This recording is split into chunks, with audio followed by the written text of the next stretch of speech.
What up, Dynasty players in the house? It's the Dynasty front office where we are building championships one trade at a time. I'm your host, Jesse Schneeman, and I have all of my friends in the entire world joining me tonight. It's kind of sad. Kind of sad if that's true. Professor Major Mike Casper, the civilian. How you doing tonight? I get to go first. Oh, man, First. Jesse. It is awesome to be here. Glad to be back at it, talking Dynasty, getting into it. Right on. You sound really good. How you doing? Oh, thanks. Yeah, fixing my mic so I sound better. Mike's gotta have good mic. But I'm amazing. I get to go in late to work tomorrow, which means I'm gonna be up late tonight with you guys. It's gonna be a lot of fun. Whoa. Mike, how the hell are you going to ask him how he's doing? That's my job. I know That's that's your true. thing, but I got to go first, so that's why I Oh, my God. I was like, I never asked Jesse how he's doing. He said I'm his friend now. It's official. You're officially, wow. It only took 5 years. And the auspicious Austin Bell. How are you tonight, Austin? I don't know what to do with my hands. No, I'm pretty good, man. I'm glad to be back. Missed the past couple weeks, so excited to get to do some rankings. This should be pretty fun. And I don't care how you're doing, so go to the next person. Nice. Good pal, Jesse. It's gonna get contentious in here. And my main man, Chad Mendoza. How are you tonight, Chad? Yeah, I'm here. Right on par. Fired up as usual, Chad Mendoza. All right. So we are going to get back to doing trade banger of the week. Now that the rookie season's over, we were doing rookie of the week, rookie profile of the week. But this week's discussion is going to take a lot of time, and I want to give it its full attention. So we're not going to do that tonight. We're just going to jump right in to our top 25 RB rankings. Actually, what I should say is y'all's top 25 RB rankings, because I'm just going to mediate this discussion. We decided it's probably too much for all four of our rankings, so I happily volunteered to sit this one out. Good choice. That way I don't have to give you a hard time every time you talk about it. Saquon's the best running back. I was going to be the highest on Saquon, so that was not going to be a fun discussion for me. I really don't feel like dealing with it. Really? I mean, I get the argument against it, but we'll get there. All right, who wants to go first? I'll go first. I feel like it's relatively chalky. So 1 through 5, I have Bijan, Gibbs, Genty, A-Chain, and Bucky. All right, Mike. In my tier 1, I got Bijan, Gibbs, Genty, and then tier 2, A-Chain and Hall. All right, you're the only one that gave me tiers, but we can talk. Austin Sorry. and Chad, we can talk about your tiers as we go. Okay. Chad, what's your top 5? My top 5, I have Gibbs, Robinson, Genty, Hampton, and then Bucky Irving. All right, so a couple questions for you guys. First of all, Mike, why is your tier 2 so small?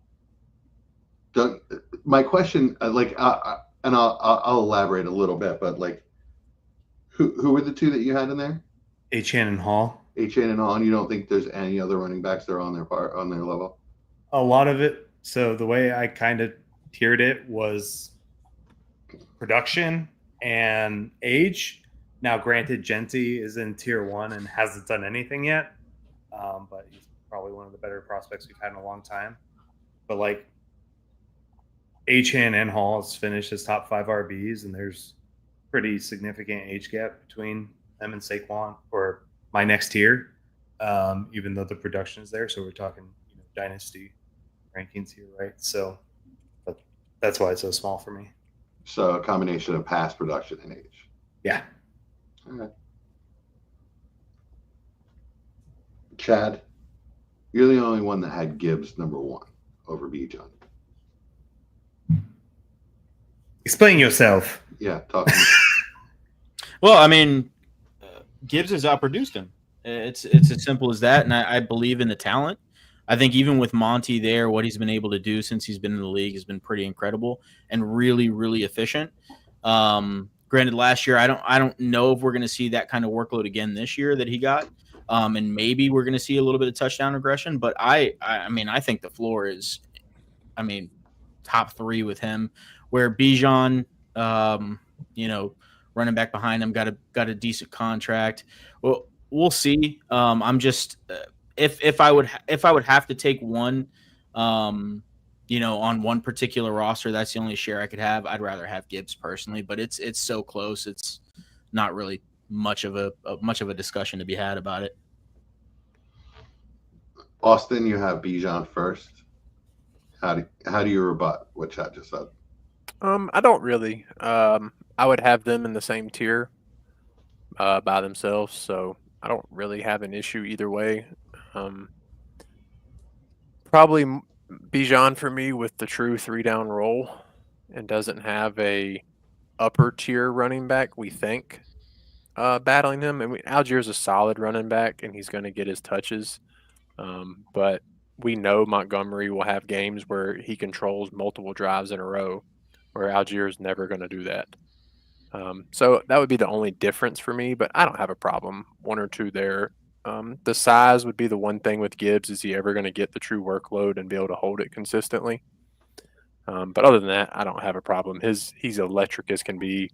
Had one of the highest forced missed tackle rates in the league last year. Top 3 in receptions. He was second in yards per route run for running backs. I mean, there's a ton of huge reasons why Gibbs should be 1. It's just a little bit of worry with 1, the OC change. Do we see a difference? Is he used as much in the passing game? But as electric as he is, if the Lions want to win, he needs the ball. Well, the with the passing game, right? Like I get what you're saying there, but I don't think. I mean, I don't have it in front of me, but I don't think the volume was crazy. As far as like from a target, top 3 in targets for the running back. Really? That's what the stats I got today. I could be wrong, but okay. Because I remember looking at it and it being around like 50 targets or something like that. I didn't think it was. While you're talking, I'll make sure I'm not lying to you because it's quite possible. But yeah, it's his efficiency for me, which is it's just pretty incredible what he's been able to do with having a guy like Monty there. I think it's Monty's not long for that that role where he's able to stay or cement himself as a huge part of the offense, in my opinion. I think he's obviously going to have a role, but I think it's more and more as we get along here and they see what Gibbs is able to do. It's hard to take him off the field and keep the ball out of his hands.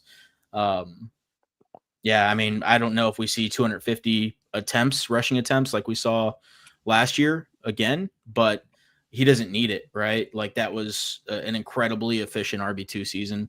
I think we can see something very similar this year.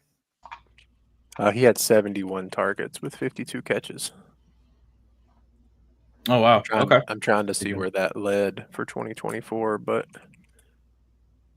yeah, that was his stats. No, 71. I'm looking at it now. 71 was 23.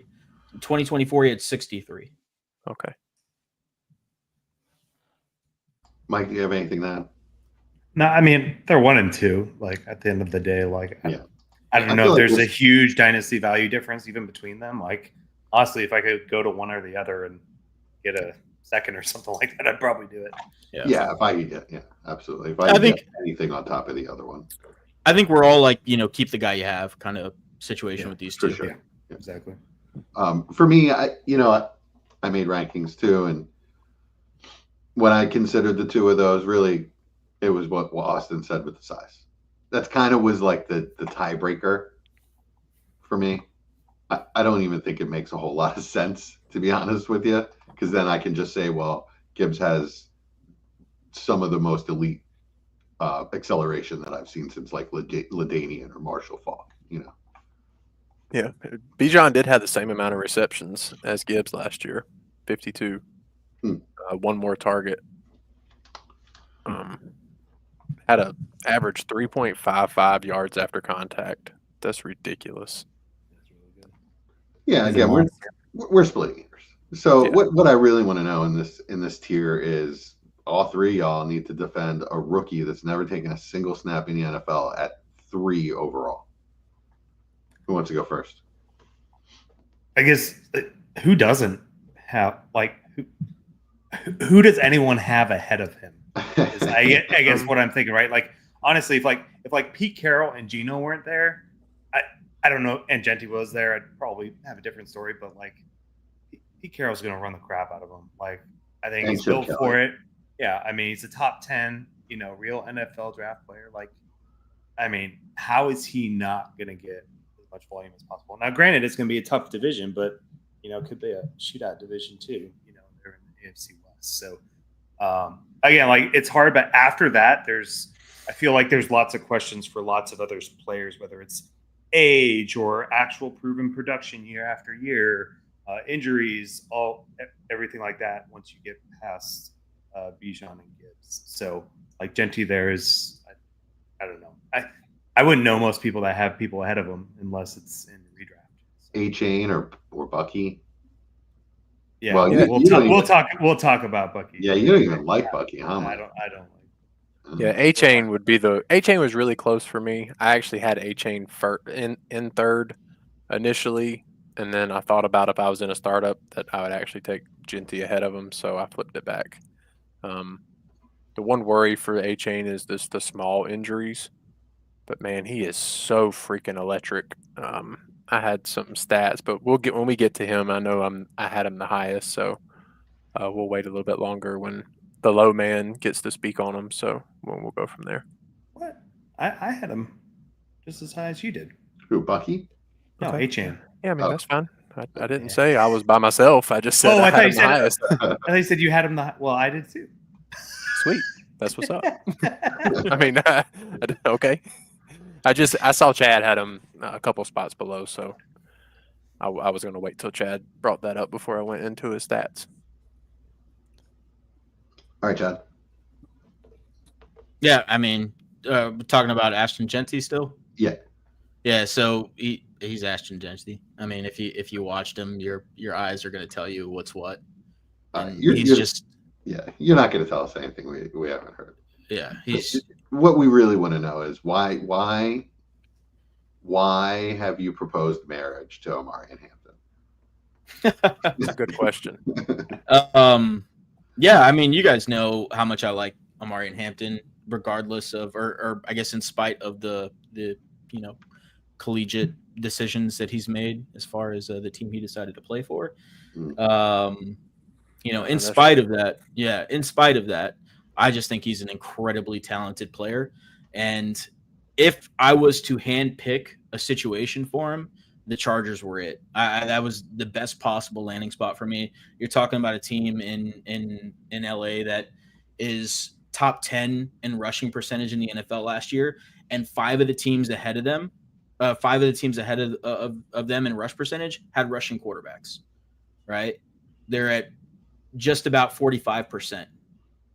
So I think it only gets higher. I think he's a more talented back than the current J.K. Dobbins. I'm excited to see what happens in that offense. I'm not scared of Najee Harris. I saw Najee Harris with my own eyeballs last season, and he's getting paid like $4 million a year or something stupid. I mean it's the ghost of Najee, and the real Najee wasn't that impressive to begin with. So I'm riding with him. I think he's going to have a good rookie season, but even beyond that is more so what I'm talking about. I think he's going to be perennial RB1 every single year, high-end RB1 in my opinion. Well, damn, that's a really good argument, Austin. Why do you have him at 8 then? Bill, we haven't gotten to the rest of my 6, 7, 8, but that's just where I have the rookies, and he was RB3 of that group pre-draft. They all landed in spots that I'm really happy about. So until I see otherwise, they're going to stay in that order for me. But didn't you like hate Omari and Hampton leading up to this? Didn't you? He was my RB4. I mean, that's where I have him here for rookies currently. So it's not necessarily a hate. They're all right beside each other. He went into an ideal spot, as Chad said. Year one, I think it's not going to be as crazy as people thought it might be, but for Dynasty, you're not overly worried about that. So, I have him at 8. I'm fine with that. He could easily jump up to, 5 or 6. I don't see an issue with that either. All right, we'll talk about the rest of the rookies in a minute.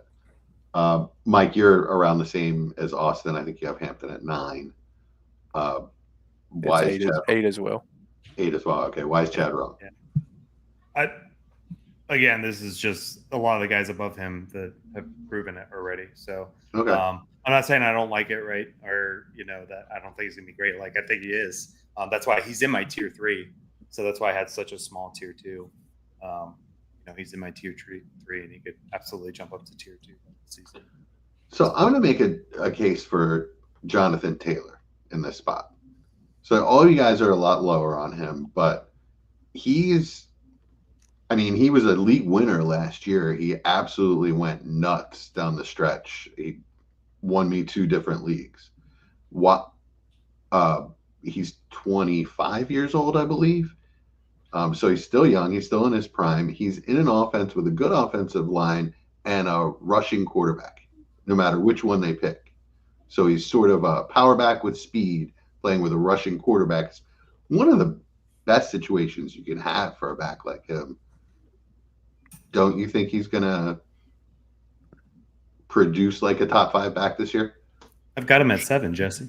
So, okay, yeah, but I'm saying above Hampton. He is above Hampton. Okay. Chad, a proven guy above a rookie is what I'm saying. No, I just think with Jonathan Taylor, there's some fatigue there. Do I think Jonathan Taylor is likely to have a better season this year than Amari Hampton? Yeah. But I don't think Amari Hampton has to have a better season than him to be worth more than him at the end of the season. And so that's where it's coming into it for me. I just think the situation again for Amari and Hampton is ideal. I think the amount of times they're going to run the ball in that offense is substantial. And when he finishes as an RB1, because I think that is going to be the outcome this season, I think he's going to be impossible to get. And I just want in on that. Jonathan Taylor, if he like you said, he's coming off of a good year and his value is just not going to be changing much. Mm-hmm. So if you have him and you're on a competing team, am I saying go out there and trade Jonathan Taylor plus what it's going to take to get Amari and Hampton? Maybe that's not the ideal thing to do at this point in time, but if you're worried about the little niggles that he's getting every once in a while, if you're saying, hey, I might be in a rebuild the next couple of years, then maybe that's a move you're going to be looking at, right? And saying, okay, this looks a little bit more appealing for the long term. Okay. I'm kind of sold. Yeah. This is Dynasty rankings for me. I don't overly care about how they finish just this year. I mean, that's important, but that's not what I do rankings or valuations for unless I'm in week 14 of my season and I want to win a championship. I hear you, but a really good season can really boost a player's value. It can't boost JT's any higher. That's that's the thing. If JT ends RB5 and Hampton ends as RB6, who's worth more? At the end? If JT finishes the RB5 and Hampton finishes the RB12, Hampton is. Yeah, that's what I was going to say. 12 or 13. Yeah, I think that's an important part of Dynasty is where do you think they're actually going to how do you think the value is going to go based off of where they finished? Yeah, like everyone said with JT, I don't think there's anything where it's he's up in the tier 1 because he finished RB1. I don't think anybody's going to do that. He had 1,400 yards rushing, and his value's gone down this offseason. Yeah. That's how Dynasty works. He's 26. He's had injury concerns. The offense is a mess. Nobody wants to touch that. So he's going to go and he could have another 1,500 yards rushing season, and people are going to still view him in that lower 6 to 10 range in Dynasty running backs. That's just how it is. Love it. That's scoop all day long for me. He's the new Joe Mixon. This is how Joe Mixon. And then he'll be the new James Conner after next season. Yeah, you're right. You're right. This is how Joe Mixon was treated his entire career, and I just an RB1 every year. Yeah. Yep. Love it. All right. So we proved that you guys undervalue JT. I'm kidding. Austin, Well, actually, no. You know what? Let's go into our next 5. You don't want me to talk Bucky? No, we'll wait till Okay. your Yeah, we'll wait ridiculous till it's ranking actually Okay. ranked gets there. absurdly low. Okay. But, all right, Mike. Who are your next 5? My next 5 were in tier 3, Saquon, Taylor, Hampton, and then Henderson at 9, and then Judkins at 10. Oh, I didn't hear Bucky's name yet. Austin, who are your next 5? Ridiculous. Yeah. Bucky is 5. Oh, I already said that. Sorry, I had to make sure I said it again. Judkins is 6, Henderson's 7, Hampton's 8, Brees is 9, and Saquon's 10. Okay, and Chad? I've got Bucky 5, HN. Is that right? Or sorry, Bucky 6, HN 7, Saquon 8, Hall 9, and Kyron Williams 10. Kyron Williams, 10. Yeah. So you're the high guy on Kyron Williams. So make your case now. I actually want to move him lower. There you go. Welcome to the club. See, I liked it. I thought it had balls putting him above some of the rookies. I wanted to move him lower. Actually, I want to move him lower. Like the more I'm thinking about it, you guys know I'm a big fan of Kyron. Wasn't overly impressed with the season he had last year, to be honest. I moved off a bunch of shares of him. I do think that he is still more valuable than people are kind of giving him credit for this offseason. I think, some people are looking at the rookie they're taking this year and the rookie they took last year and saying that you're going to run him out of town. Same thing that happened last season. Yeah. I don't think that's realistic. I do think that they're prepping in case they can't get a deal done with Kyron. But I still think the offense is going to be decent. I think Kyron is going to have a good season, as he's had a good season every year that he's been there, essentially. But he's starting to get a little scary for me. Yeah. He's an average running back to me. But he's in he gets a lot of touchdowns because of the offense. He's in a great offense that, they want to run the ball and they run a lot of power, and he's just really well suited for the system. And they trust him. Yeah, they trust him. They trust him to be just the guy that carries their entire offense at times. Yeah, he's not my cup of tea. I don't even know. I don't think I have a single share. So that's why I have him as low as I do. I don't have shares because the shares I got were cheap, and then he kind of skyrocketed into the first plus range, so I started selling them off. It's debatable. I think it's debatable whether it was wise to do that or not. But, yeah. If you wanted to win, it wasn't wise technically, but that's part of Dynasty though, is that risky part. That's just how it goes. Sometimes you nail those, and sometimes they bite you. That's just how it works. We have all done it 100 times. Saw a lot of selling Puka real early when he was hot. Yeah, exactly. For seconds and first, and you're like, "Ooh, that looks good." And we've done it with Travis Fulgham too, where he's been a second, and then in 4 weeks, he's even on a Dynasty roster. So that's sometimes it works, sometimes it doesn't. Mm-hmm. Also, I want to ask you about 2 players that you hate. Okay. Hate's a strong word. Well, I might. His rankings. You're right. Oh, okay. His All right. rankings. I won't put words. Your rankings that you hate them, that you want to do them harm. Okay. You curse their families. Brees Hall and Saquon Barkley. So Brees Hall, first of all, my question is, when we did our last rankings, I had Brees around 8 or 9, and you said I was way too low. And now you have him at 9. Why is that? Because we had 4 rookies come into our Dynasty rankings, all go to ideal landing spots with ideal draft capital.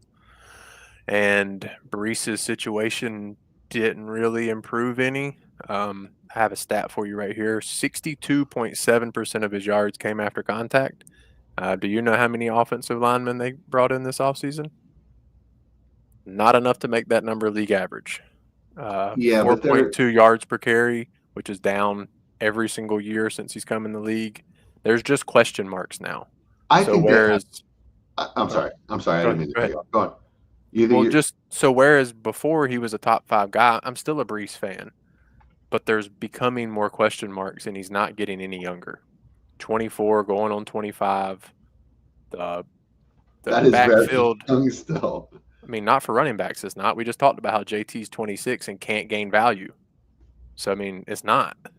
As far as gaining value. Whole new coaching staff, front office. I mean, there's Yeah, just a that's a ton of good- question marks.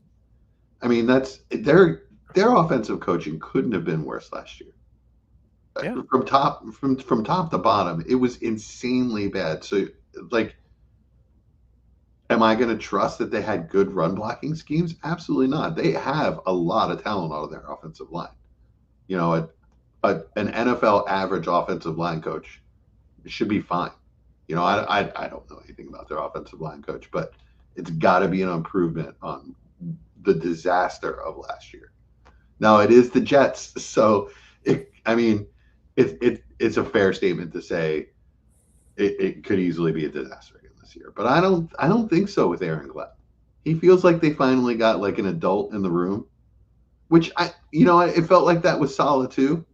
You know, a culture setter, that kind of guy that's not going to put up with any bullshit. But then they made it a circus with Aaron Rodgers and Nathaniel Hackett.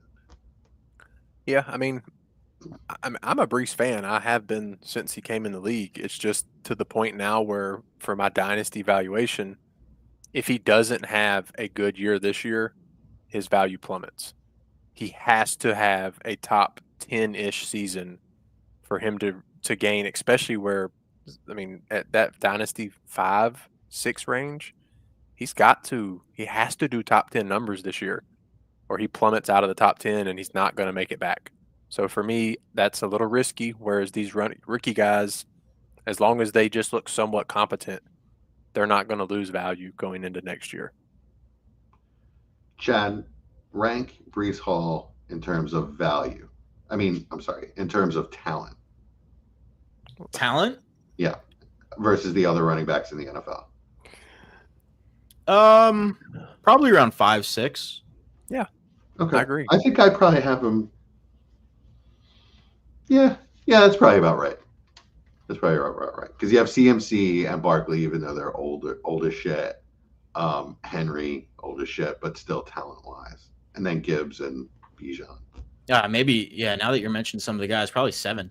8. Yeah, because, I mean, talent-wise, A-Chain is really high up. If you're talking about just talent, Well, which, I mean, is not really 100% relevant, but Jahmyr Gibbs, Bijan, I would even put Genty as more talented than him, Saquon, CMC.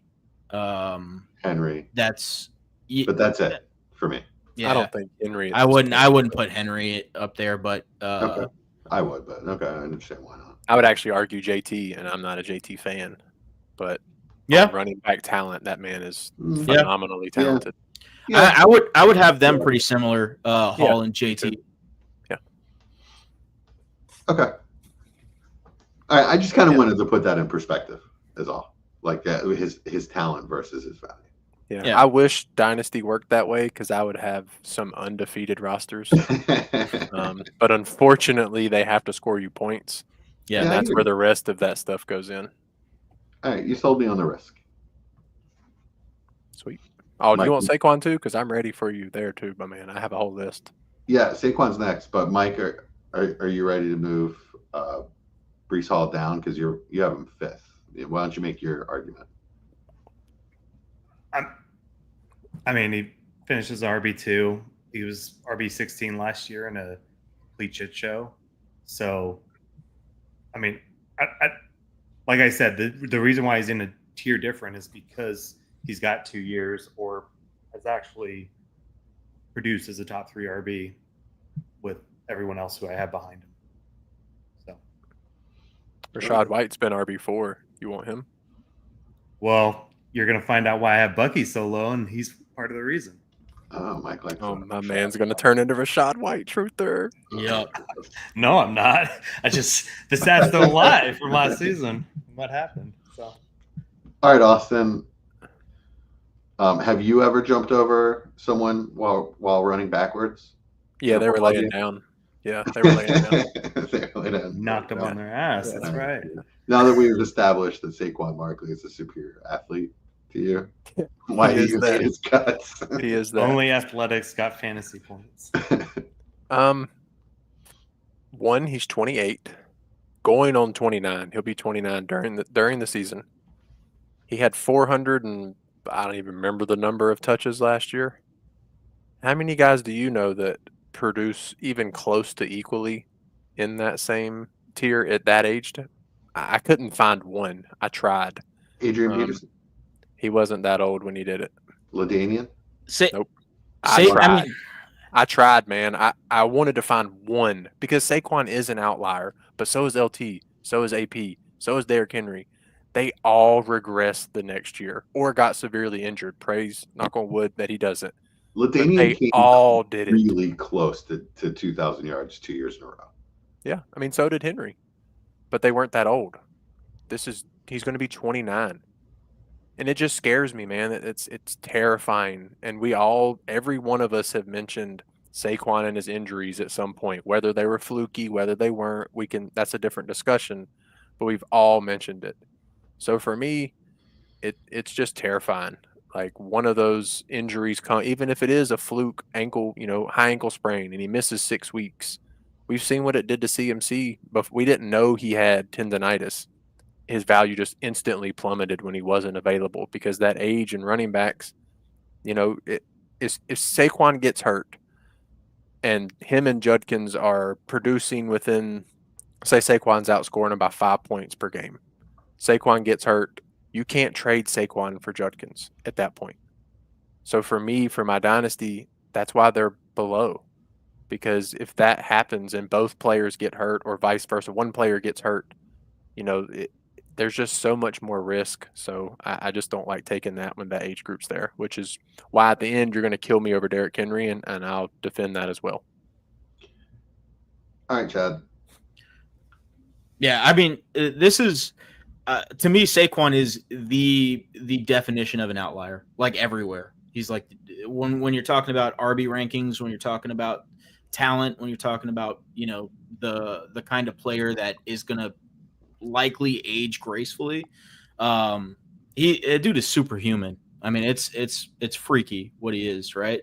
But besides that, when I'm thinking about a guy like Saquon and what he's able to do in the league, similar to what Lamar can offer you, similar to what just a handful of guys in fantasy over the last decade can possibly bring your roster.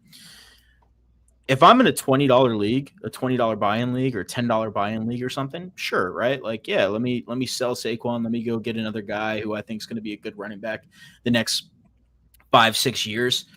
But I have him in a very high buy-in league, and I thought about it and thought about it and thought about it. There's just no way. There's not any way that I could feel comfortable trading away Saquon, looking at my roster and saying, okay, I feel comfortable that I can win this year without him, just because the difference that he makes, or that he can potentially make. It's the same thing with Lamar. When Lamar was giving you those kind of seasons, just after what he's giving you, you can't trade him the next season. It's just impossible. So for me, that's why I push him up a little bit. He is aging out. Do I think he's going to age gracefully? Like I said, yes. I don't think he's had, a insane workload over the course of his career due to some of the fluky injuries. And that's another part of it. Like we can say like, yeah, he has an injury history, but they are fluky kind of one-off injuries. They just happened a lot because he was a giant.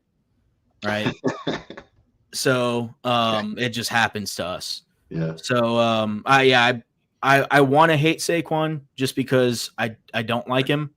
But yeah, he's just if you're in a league where you have something on the line, tell me you're getting rid of Saquon, because it's going to take a lot.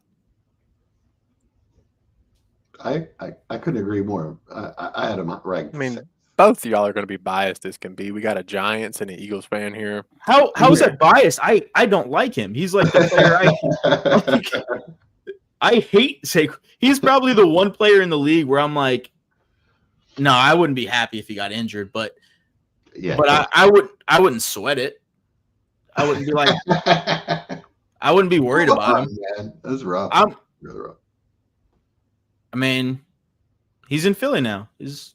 I mean, your front office kind of screwed that up. Yeah. No, it's not really Saquon. If he wanted to be a Giant, he'd be a Giant. Anyways, on to another topic. All right. You caught me off guard. Mike, why don't you talk about Saquon real quick? Because you actually, of the three of you guys, you're highest on him. Am I highest? Yeah. Oh, I guess I am by one. Yeah, I am at 6. Yeah, honestly, it's the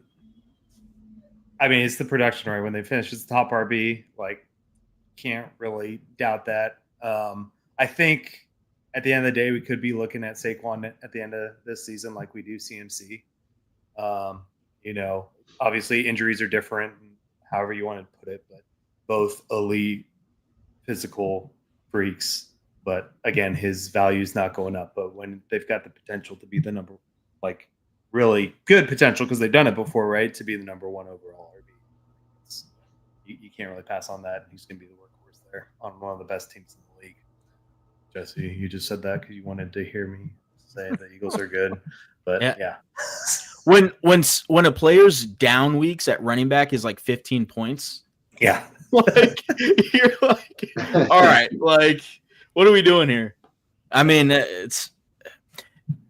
don't know. The thing for me too is like, if he was like, let's say he was to get injured this season and wasn't able to replicate the production he had, to me, it's just like Derrick Henry kind of situation where it's just not worth trading him at this point for an alternative.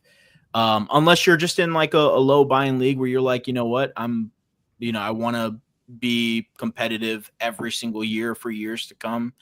And I want to trade him for Travion Henderson plus or Judkins plus or something like that, then sure, but yeah, I mean, it's just one of those things. It depends on the situation, what kind of league you're in, and if you're trying to win something. All right, I have one more statement, and then we'll move on to the next 5. If you took away Saquon's 6 over 50-yard touchdown runs, which in itself is crazy that he had 6 over 50-yard touchdown runs, if you took those away, he still led the league in rushing. He was really good. Yeah, he was elite. Austin, who do you got for your next 5? 11, Jonathan Taylor. Finally. 12, Kenneth Walker. 13, Kyron. 14, RJ Harvey. And 15, Caleb Johnson. Chad? I've got Travion Henderson at 11, Quinshon Judkins at 12, Jonathan Taylor at 13, James Cook 14, and then 15 I've got Caleb Johnson. Mike? I've got Irving at 11. CMC my bad. 16 I got Kenneth Walker. Oh, we didn't go to 16. But I think Austin threw out 16, so I just figured I'd do it too. Mm-mm. 15. Oh, no? Caleb. no, Nope. yeah, you're imaginary. Just kidding. Irving at 11, CMC at 12, Kyron at 13, Walker 14, Jacobs 15. All right. Lot to unpack in this next 5.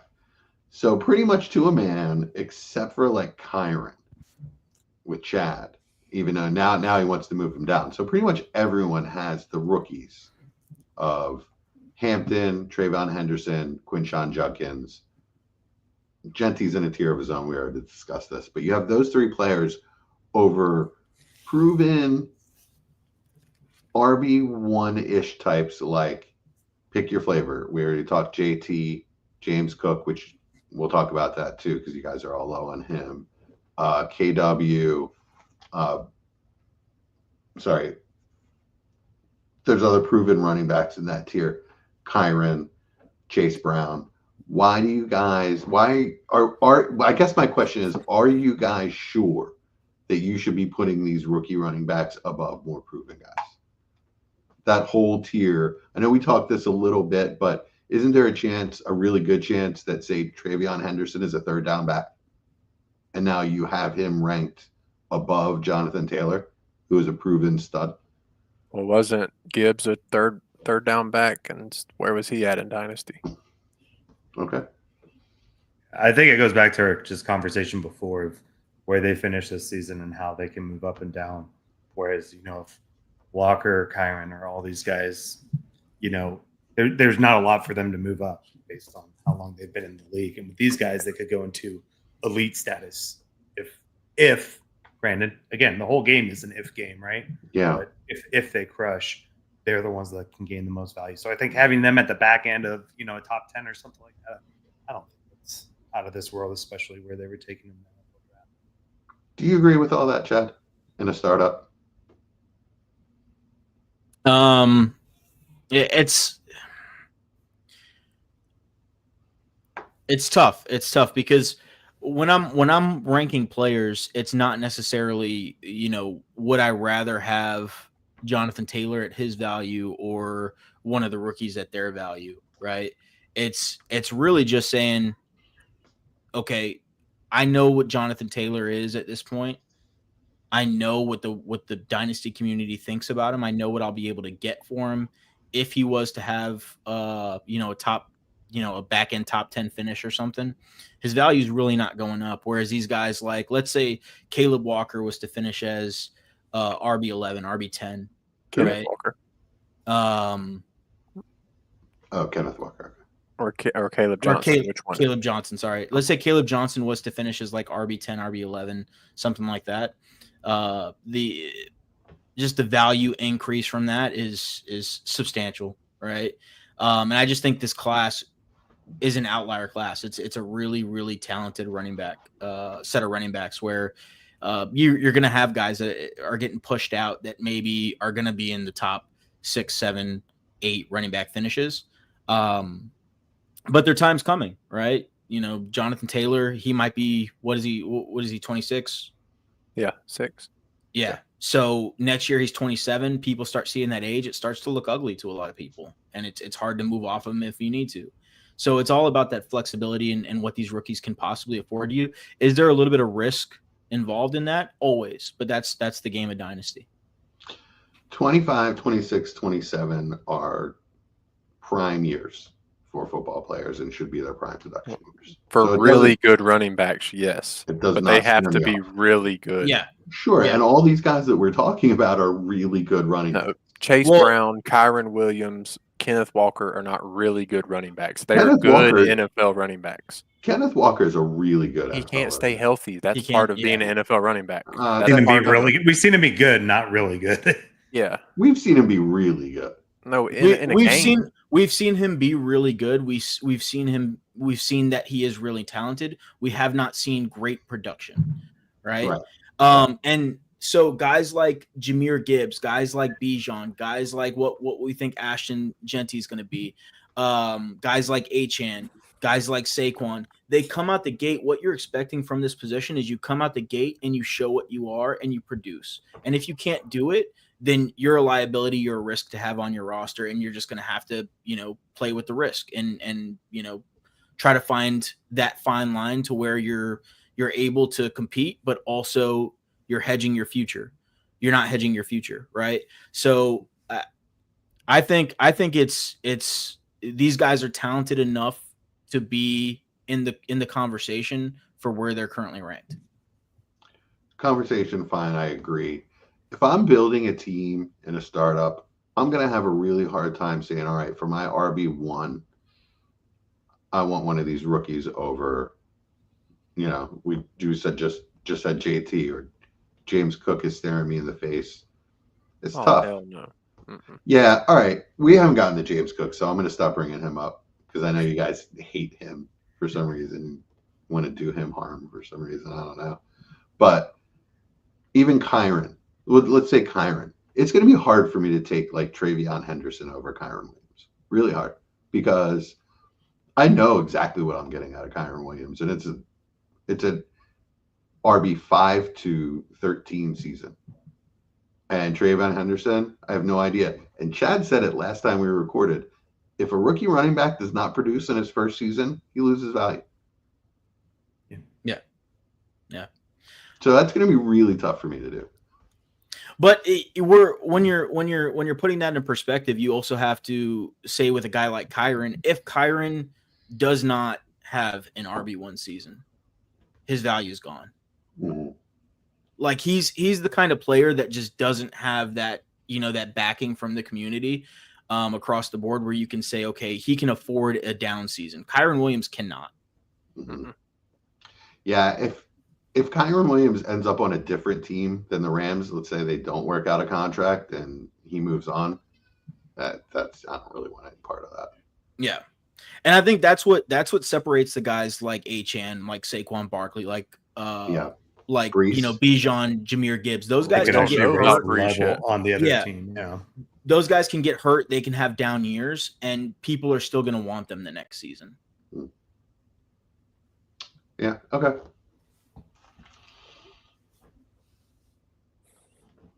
Austin, one of my questions for you was pretty much right, just about youth. Is your entire list just based on who's younger?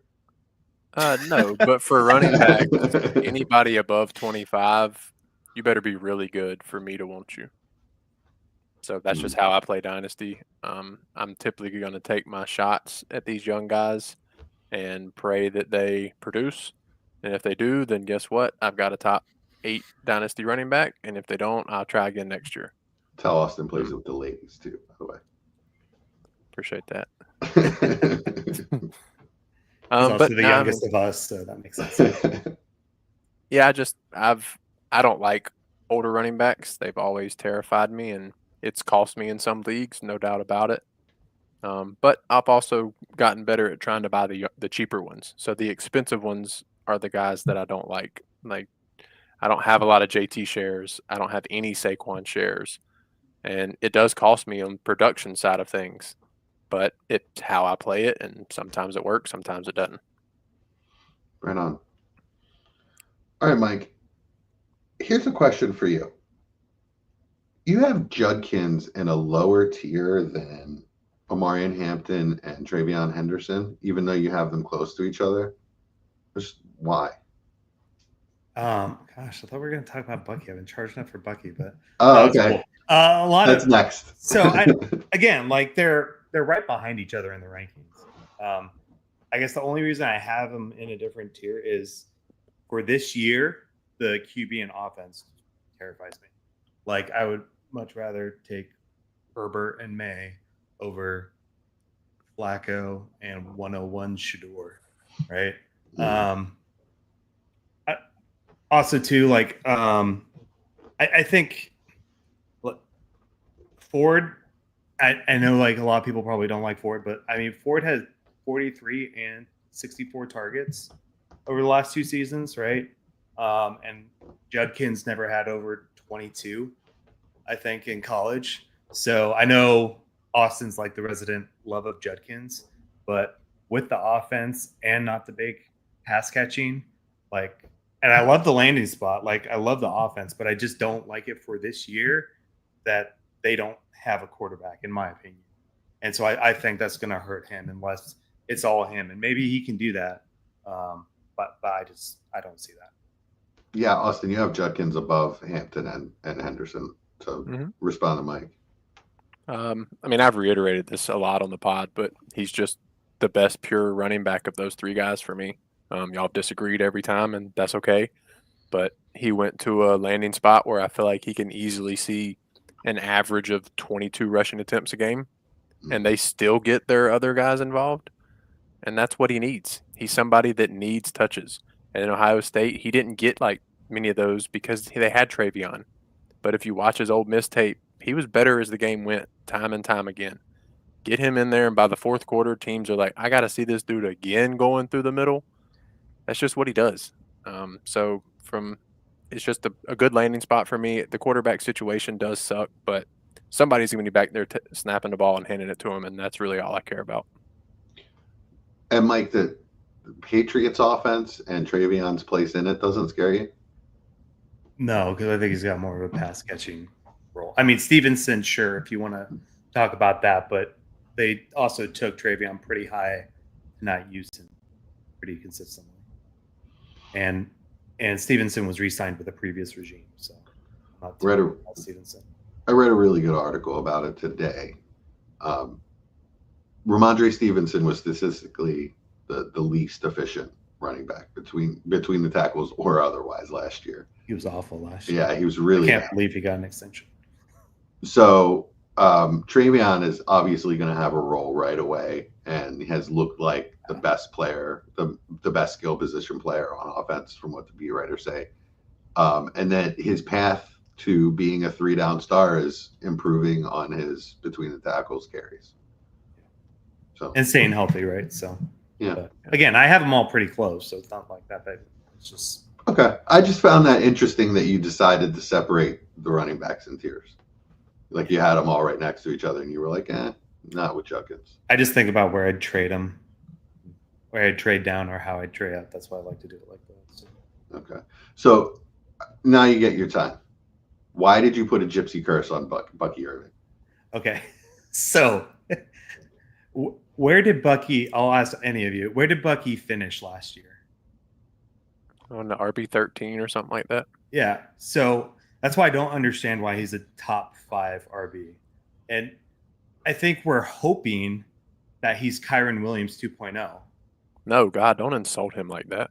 But didn't Kyron it Williams take finished him- as the RB7 2 years in a row. But didn't it take him So- till like week 4 or 5 to really start taking over that job? Here's the thing, Jesse. He only twice last season was he over 55% of the snaps. And So, what was like- his fantasy production from week 10 on? Exactly. It was great against teams like How good was it? Carolina. It was How good. How good was it? though? Carolina, New Orleans, New York Giants, San Francisco 49ers. Look at what he did against the good, like a lot of the actual. Well, good he didn't get the defense. touches then.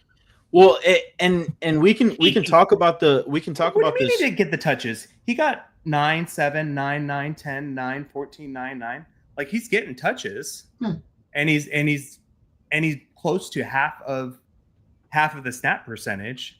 But like to launch him into the RB5, I think is ludicrous. Like especially for a 4th round running back, right? When we're talking about what some of the other people have finished, like you're hoping he's Kyron. Like if he finishes as the RB7 this year, like he can't go higher, can he? By the end of the Yeah. season, so that Yes. He can Yeah. absolutely jump A-chain. Absolutely. Yes. yeah, heck yeah. He can.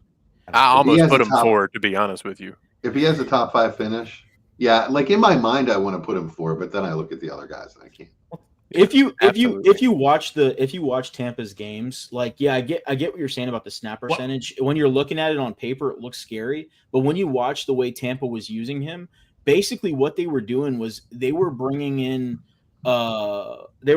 White on to pass block essentially, Yep. and every and to time they catch, won, because No, he's had no, 50 no. he's had 50 receptions every year that he's been in the league, Chad. That's a stat. All right. 50%. yeah, but Mike, that's 50 not why they were pitches. bringing him in. They were bringing him in to block. That's what they were bringing him in for. And I'm talking about towards the latter half of the season when we're talking about weeks It's 10 10 through on, 18, right? They're bringing in Bucky every time they want to run the ball. Every single time they want to run the ball, they're like, "Bring on Bucky if we can," right? Doesn't it that was show so- their hand if you can't pass block? Well, Well, I mean, no, he had because- 52 targets from week 10 on. And So it's Rashad not like Yeah. Bucky didn't get used in the receiving game. White White is an is- elite. White is an elite pass blocker. He's one He of the is. He's one of the best Yeah. in the league. And he's So one of it- the best pass catchers for a running back too. I don't. It's pretty true. He's got over 50 receptions every year he's been in the league. Chad. Well, I yeah, think- that's I don't a know lot of anybody else who opportunity. does, but It's a think lot of he's- opportunity, but that's including I don't Bucky think he's there elite. last year. I think he's open a lot because, like Chad You've got- says, he's into block. Then they don't blitz. He doesn't have anyone to block, so he leaks out uncovered. I don't think Rashad White's elite at anything, to be completely frank with you. But besides pass blocking, which Okay, I was about you to don't say, get hold on fantasy now. points for, but I mean anything fantasy related, right? So what I'm getting at here is Bucky Irving. Can he develop as a pass blocker? Yes, he's a rookie. He's okay at it.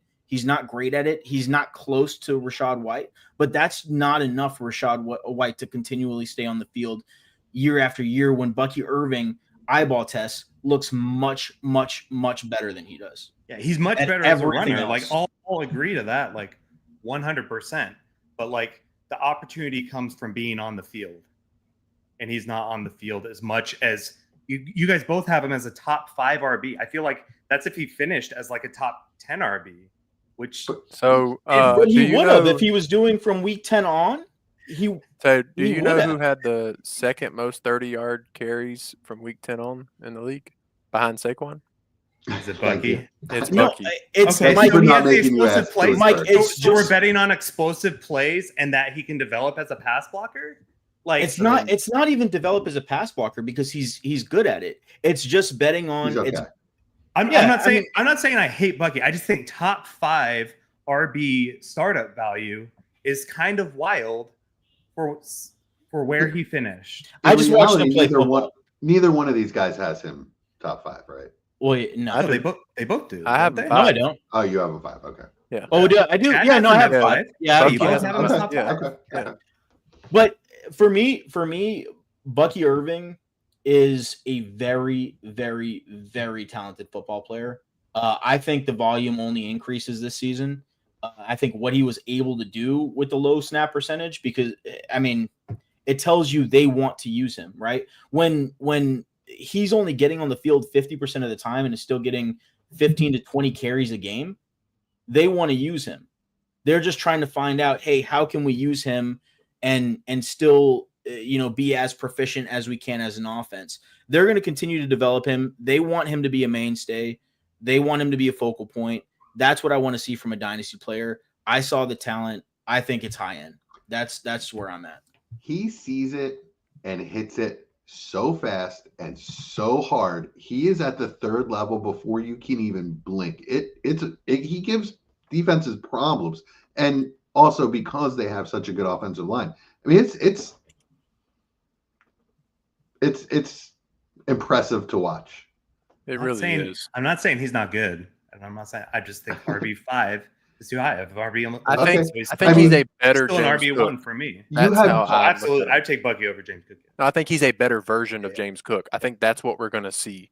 I think that's his avenue for success is the way the Bills use James Cook. Use that's the Bucky thing, just like that, and he is going to be a top 5 yearly finisher.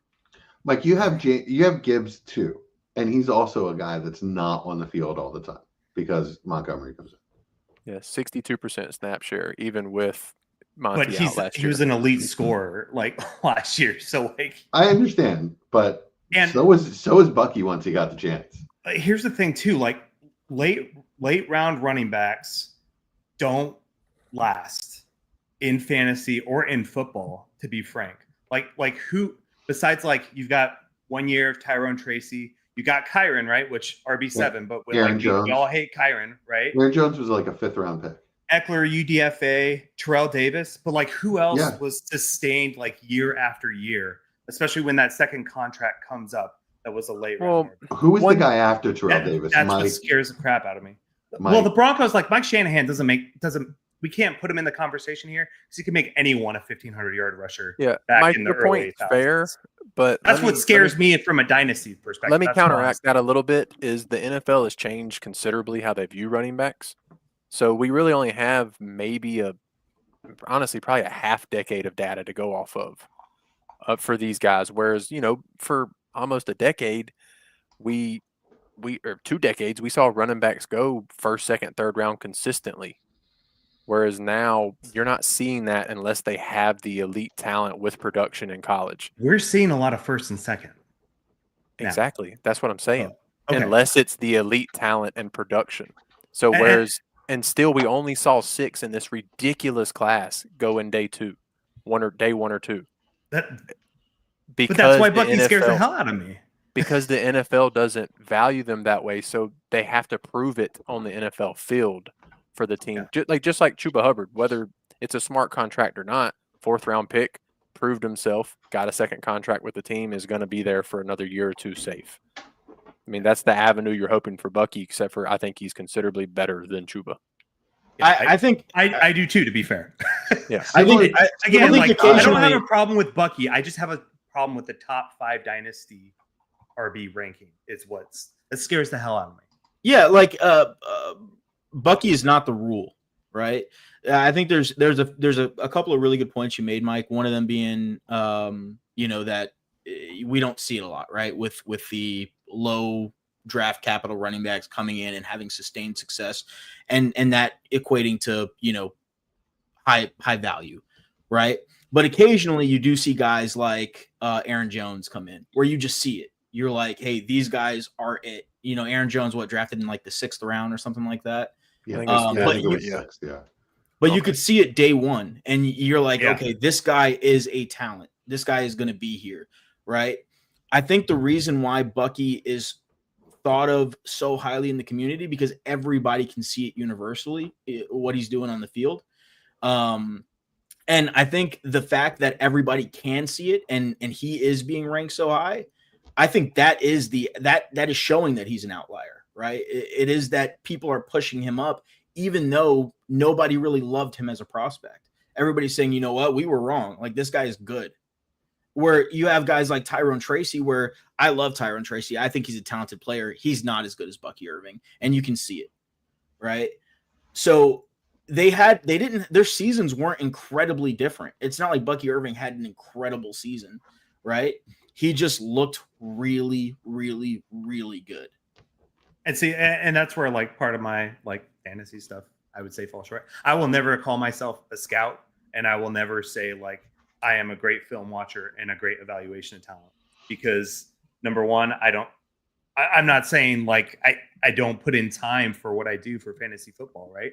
But I'm not gonna say like, ooh, man, I see it and I know it because I've done this many hours and grinded this many hours of tape.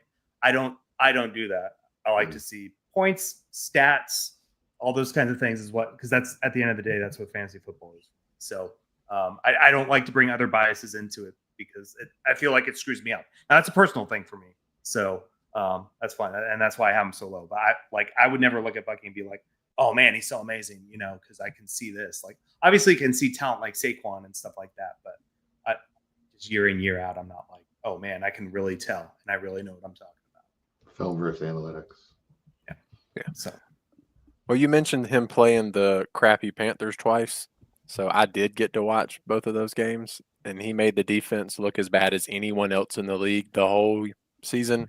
He has a different twitch and gear about him than many running backs. Like, there aren't many guys like him when you do watch him in the game. yeah. It's interesting for how athletically terrible he was at the combine. Yeah, no, it really is. Yeah. Which, and I won't lie, he looked better. Like, from what I know, he looked better than what I saw at the combine, right? But and that's what I think. That's what kind of separates guys like Bucky is I don't, like you were saying, like, we're not, none of us here are pro scouts, right? But with guys like Bucky coming into the league, you don't really need to be. And that's why he's so universally hyped right now, is because you could just be your average, Sunday night football watcher. And you're like, hey, that guy's different. Like, there's something about that guy. He's different. And for me, Bucky checks that box. He looks different. Yeah, it just his value could fluctuate a lot each way. And I know in our recent like startup draft, he went at the beginning of the 4th round. Like, that's just, for a late drafted player, like, that just scares the crap out of me. Yeah, I think I think that whole tier, right? Like, for a lot of people, like the whole RB5 through like RB10, they're just jam packed in there, and people have them in different places, and so it pushes running back on startup down a little bit, because like I got Amari and Hampton in what, like the 4th or the 311 or the something beginning like of the 312, yeah, 312, yeah. And so he went right before Brees and Bucky. So yeah, you took yeah. So it's one of those things where that whole grouping is getting pushed down because there's so many options. There's so many different ways you can go. Yeah, like I'm not gonna lie, like, even looking now and after I talked to you guys, like, I could see Bucky at 9 or something like that for me, behind Taylor. Maybe I could even put him ahead of Hampton, but just top 5 is just what scares the crap out of me. Yeah, I get it. Yeah. All right. So in the interest of time, I think I'm going to have you guys run down your last 10. Yeah, last 10. And then I still have a number of names that are really interesting that I want to bring up. So I'll just highlight those names and we'll talk about them, why you're higher or lower. Cool. Okay, I'll go. I had Harvey at 16, Brown 17, Cook 18, Caleb Johnson 19, Derrick Henry 20, Mixon 21, Kamara 22, Montgomery 23, Jecko 24, and Hubbard 25. Austin? 16, James Cook. 17, Chase Brown. 18, Josh Jacobs. 19, CMC. 20, Chuba. 21, Travis Etienne. 22, Kamara. 23, Mixon. 24, Swift. And 25, Henry. I had 16, Kenneth Walker, 17, Harvey, 18, Chase Brown, 19, McCaffrey.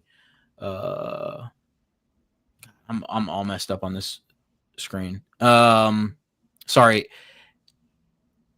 18, McCaffrey, 20, Jacobs, 21, Hubbard, 20 Hubbard, 21, Kamara, 22, Tracy, 23 Mixon, 24 Scatabo, 25 Connor.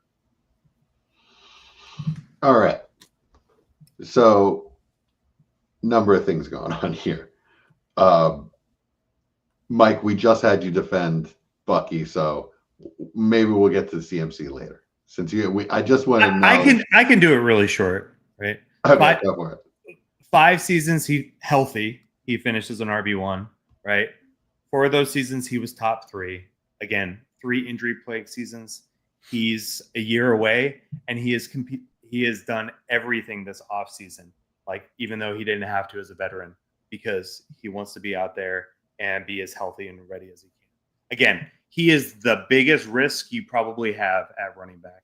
But like to have someone at a top 12, as I have him as a dynasty RB, that can finish 1, and his contract really isn't up for the next 2 years. He's got a lot of dead cap in 2026 and 2027. So again, if quote unquote he could stay healthy, and I know that's a huge risk. This dynasty, everything's a freaking risk, and football's a risk, right? I think there is great for someone that can finish RB1, because I don't think anybody behind him. Well, okay, Henry can probably finish as the RB1 that season. I tend to agree with Mike more than Chad and Austin. You guys are so low on TMC. I get it though. Yeah, I'm not. Injuries. I'm not rostering him. I'm not drafting him. Mm-hmm. I'm just not doing it. So I would have him outside my 25 if it was acceptable, just to say like he's not even on my radar. I'm not doing it. Is this because you've had Achilles tendonitis? No, thank the Lord. No. Also, I love the 49ers schedule this year, so I don't feel like they can have to run him into the ground. So he can be like kind of like a Gibbs type of usage, I think, because their schedule is kind of crazy. To be honest, when you look at the quarterbacks they're actually playing, like they play no elite quarterbacks. Whoa, that's ridiculous. Week 11, they play an elite quarterback on Monday night. Is that Bryce Young? Yeah. Okay. There we go. Sorry, I had to get that out. I wasn't going to let that slide. I know. I said that for that reason. I guess they don't play the Eagles. But they could, so that wouldn't matter. It's a really crazy schedule this year. They have the weakest one by, whatever. Yeah. So what I find way more interesting is Caleb Johnson versus RJ Harvey. All right, so Austin and Mike, you both have Harvey above Caleb. Chad, you have Caleb above Harvey. Talk to me.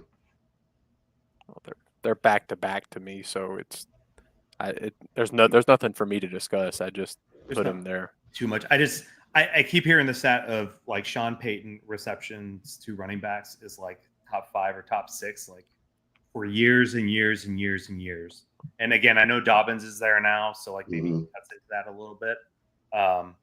But he's really excited about Harvey. So, and years have proven that they get the ball passing downs. And the last thing I read was that RJ Harvey could have a passing down role, and that's great because he could be top 5 in the top 5. Is that going to be it though? Is he going to get carries too? I'm sure he will. He's. I mean, they're not going to run Dobbins into the ground, and the other guys, frankly, like Estime and McLaughlin, like no. Well, he will get carries over them. I guarantee it. Chad, you like Caleb Johnson over RJ Harvey? Yeah. I think Caleb Johnson is an incredibly talented player. I think that they cannot shut up about his usage this offseason. And it's every single line of the organization is coming out and saying it, from the offensive coordinator to the GM to the head coach. Everybody's coming out and saying this is a pick of a running back where we see he gets better as the game goes along. He's a high volume carrier over and over and over again. That's what they've been pumping this entire offseason. I think 5 quotes between the three, and they've all mentioned it, that he's their high volume back. And speaking of rushing percentage, there's only one non-rushing quarterback team that had a higher rush percentage than Pittsburgh did last season, and that was Green Bay. Only one. I got a question for you for that, because I'm pro Caleb as well, but this just popped in my head. So Aaron Rodgers, we've watched him year in and year out destroy running backs' run games. Does that worry you a little bit? No. I don't want you to just say, okay. I didn't want you to just say no. Like, I mean, he just did it with Brees, who's a better running back than Caleb Johnson. Yeah, and but he just gave Brees. He did it with the receptions. That's Jets. He did it with the Jets. He didn't do it with Mike Tomlin. Okay. Right. He did it with Hackett. Right. Okay. He wanted in because he knew he could dictate the offense. Right. He's not coming into Pittsburgh with the regime that's been there, that is cemented as the Pittsburgh Steelers. Tomlin is what you recognize as the Pittsburgh Steelers for our generation. Right. You're not coming in there and dictating his offense. It's just not happening. I mean, I'm hoping you're right. It just, that signing worries me a little bit. But if anything, it probably just boosts Jalen Warren up a shade, because he is going to dump the ball down a lot. That's just what Aaron Rodgers does at this point in his career. So if it happens to be Caleb Johnson, that's awesome. But that is a little worry for me, because he is going to dump the ball down. That's just what he does. Yeah, I get it. If there's one team I'm not worrying about, making concessions, it's Pittsburgh. It's the Pittsburgh Steelers. I mean, it is the most professional organization in the entire league. They're not going to let Aaron Rodgers come in there and dictate the franchise. Cool. I can agree with that. Excuse me. Sorry. All right. Speaking, Chad, of Green Bay and how much they run the ball, Josh Jacobs is a monster. Wherever he goes, whatever he does, he just destroys people. Why you guys, I don't understand why you would not have him 13, 14, with his production. What's he, 27 at this point? He's still in his prime. So if you look at things in a 2-year window, Jacobs is one of the prime players that I want. He's probably like my priority as an RB2. Like, if I can't get an RB1, like an actual RB1, I'll throw Jacobs in there. He'll give me RB1 production for 2 to 3 more years. I think he'll be good still, but also I think we need to remember Jordan Love got hurt the first game of last season, and I really think that affected him like pretty much all year, because he came back pretty fast from that. So I think they're going to be passing a lot more this year. So I think his volume will go down. And again, he's a year older. And the reason he's like, I have him at 15. The reason he's only so far back is because of all the young guys. Like you said, he's 27. So, and I've got him in a massive tier. But I mean, I've got Harvey's behind him. I've got Caleb behind him. But yeah, it'd be tough for me to take Caleb Johnson over, like, say, Josh Jacobs, because again, like, this is the same conversation that it was with Travion, and one of the higher tier guys like Kyron. I know what I'm getting out of Josh Jacobs straight up. But we're talking Dynasty, right? And Caleb can go up massively, and Jacobs, again, like we were talking about with Saquon and some of the other guys, like no matter where he finishes. Sure. I will say, though, that at that point in the Dynasty draft or in a startup draft, I am looking more for higher floors. I've gotten my high potential, like my high ceiling guys with my first 3-4 picks, and I'm definitely looking to not crater my roster with all of just like low floor, high upside guys. I mean, I completely disagree. Whereas, I mean, you view Caleb Johnson as a low floor player? No.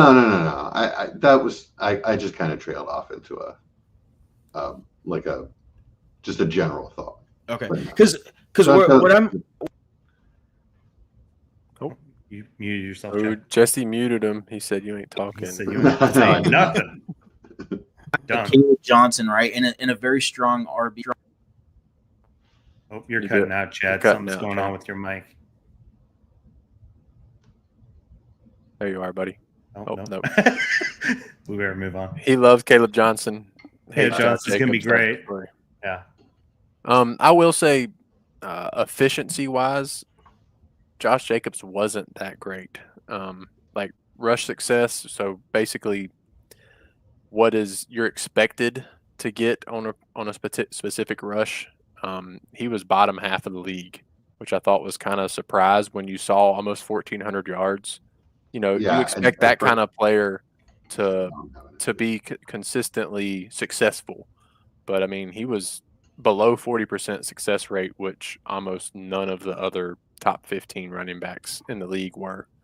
So that is something to watch out for. He had a pretty high explosive rate, which is why the yardage was what it was. But it is a little interesting to see that consistently he didn't get what was expected. I don't know. He's Josh Jacobs. He's done it so long, and he's looked so good doing it for so long that I'm not worried about it. Okay. Okay, I've given you stats. I just exactly. there's not much else I can do about that, buddy. He's Like, getting I older. don't, Yeah. I don't really care Yeah. about stats when it comes to Josh Jacobs. He's my man. okay, that's some hard given information right there. Chad's still talking into the wind. Chad, we Yeah. can't hear a word. I know you're backing me, and I appreciate it. So we'll He's just go trying ahead so and say hard. that. It's hilarious. Let's see if I have anything left. Oh, Austin, yes. Yes, sir. So specifically, like, I'm not going to ask you why you hate this guy, but like Okay. specifically, I got to look at your list. But all right, let's say you just have older running backs listed lower. That's how you view Dynasty. That's how you made your list by age. But all right, let's bring Chad back on. But if we're talking about old running backs, one of the best or the best old running back is Derrick Henry. You have Kamara, Mixon, Christian McCaffrey all above him. Okay. Why? If we're talking age is the factor, If I was playing redraft, that wouldn't be my situation. I would have him above all those guys. But all that's those not what guys I'm could doing. turn to dust in an instant. They're all at that age. They're all at that. None of them are almost 32, It doesn't matter. except for Henry. It doesn't matter. They're all at the age where they could fall off the cliff now. Like all it takes is the next injury or just they lost a step in the offseason. I mean, that sounds like you're proving my point as to why I have older guys lower. Okay, that's fine. But why would you have the best older guy as the lowest? That confuses the shit out of me. Because he's older? Huh? Yeah, I mean, yeah, because he's 32. Whereas I feel like I'm more likely to get 2 to 3 years out of the other older guys. Whereas I'm not getting 2 to 3 years.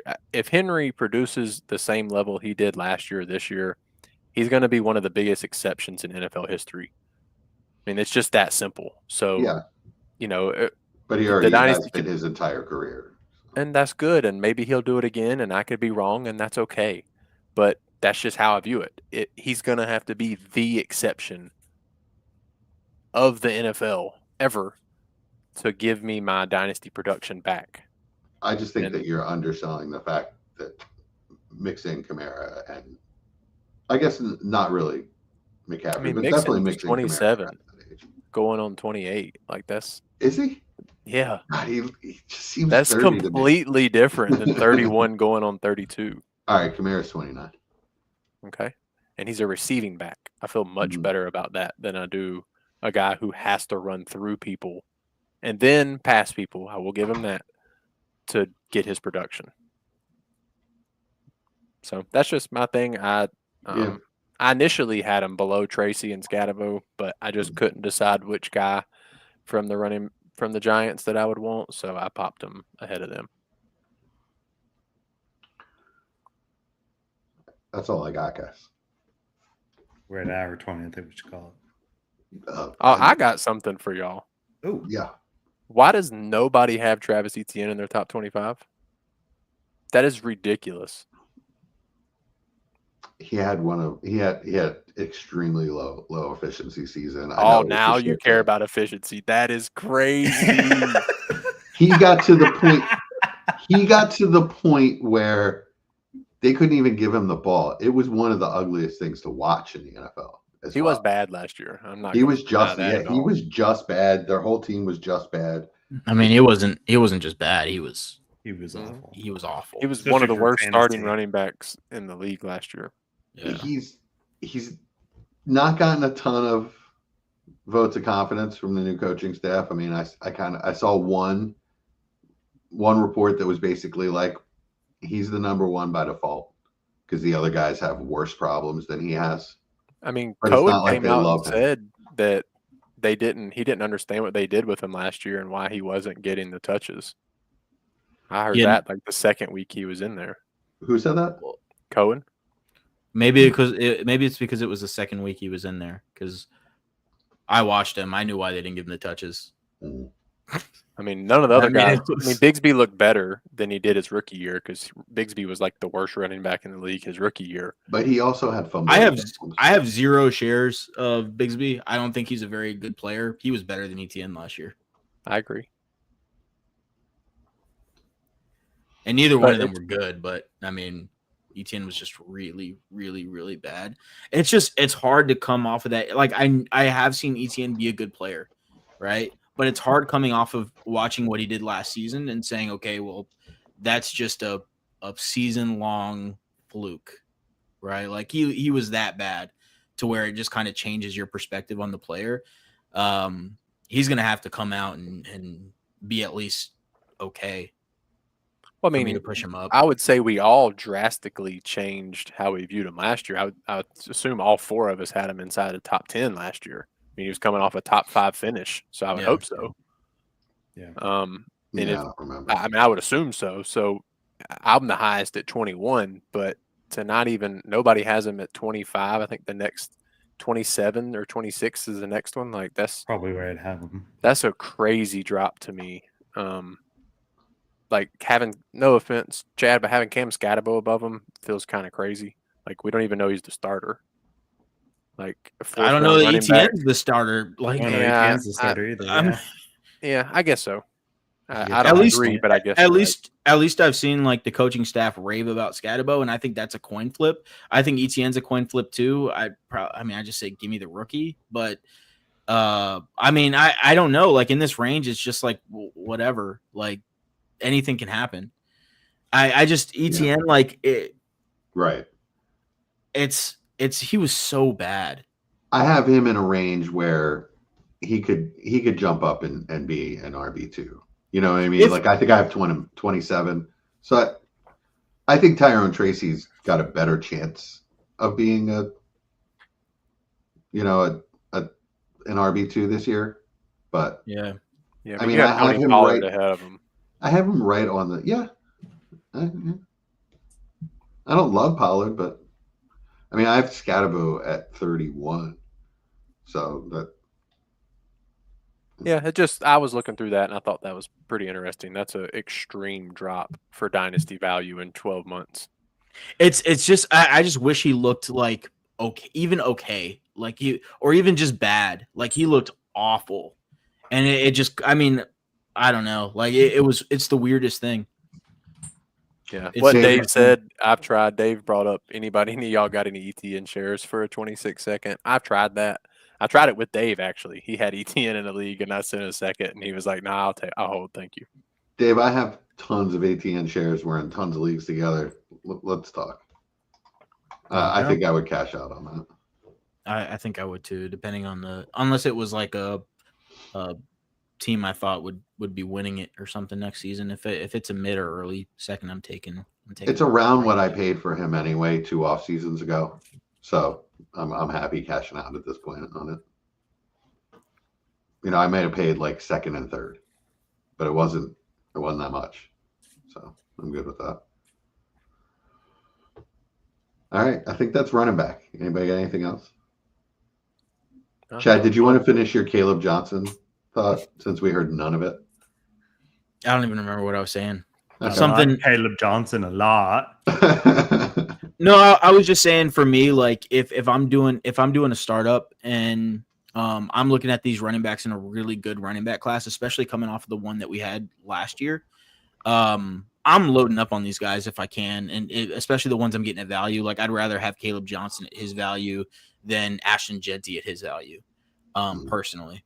But what I'm kind of doing is loading up on these guys, getting my wide receivers and stuff early. The guys that, you know, typically you're not going to be able to just draft and bank on having great seasons out the gate unless you're getting like neighbors or something. But yeah, I mean, it's just one of those things. It's how I play Dynasty. I like this running back class a lot. RJ Harvey, Caleb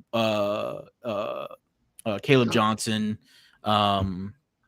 any of those guys in that range, Quinshon Judkins, even though I don't like him as much as Austin, I give me him in that kind of range. I'm taking him all day just because I think they're all pretty talented players that can go out there and have RB1 kind of seasons. Right on. Well, I got tons of shares of all of these rookie running backs in my rookie draft, so that's good to hear. I think that's it for running backs. My wife had I fell asleep earlier because I knew I had to do a podcast. So I decided to take a little nap. I wake up and she's got this show on.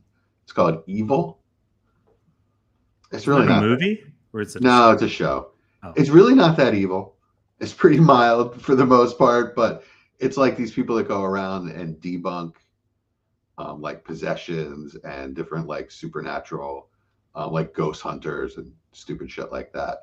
But once in a while, like there's like 5%, I think they say, that they can't explain.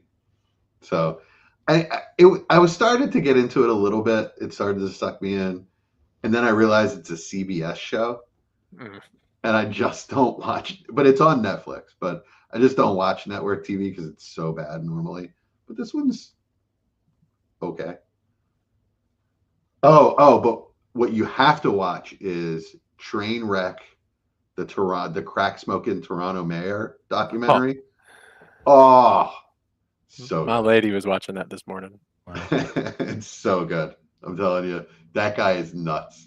He's like basically like, well, I don't want to bring up politics, but he's a crazy dude. You gotta watch it. Nice. I finished Invincible. Have you all ever watched that on Amazon? Oh, what? Invincible.